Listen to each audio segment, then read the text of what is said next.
First ever heartbreak ko sa industry. Sabi ko, ang hirap pala.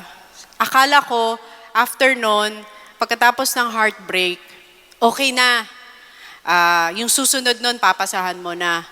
But you know what? After that audition, I failed every single audition I ever went to. Lahat, sunod-sunod yon, bagsak, hindi papasa, hindi papasa, hindi makakapasok, hindi makakapasok. The cycle went on for 8, 9, 10, 11, 12, 13, 14, 15, 16, 17. 17, nag-audition ako for Ponds. Pagpasok ko, nanliit na ako.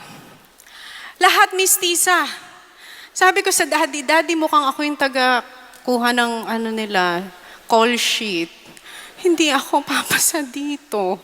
Sabi ng daddy ko sa akin, huwag ka mag-alala, darating ang time, mauuso din yung ganyang face, Hindi ko rin alam sa daddy ko eh. Sabi ko sa daddy, kinuha akong endorser ng Ponds.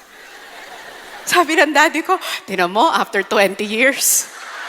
What I realized during that whole journey, those 10 years that I was going back and forth, and I was getting anything, I was failing at every audition in life. You know why? Because I realized during that time, my purpose was for myself. I just wanted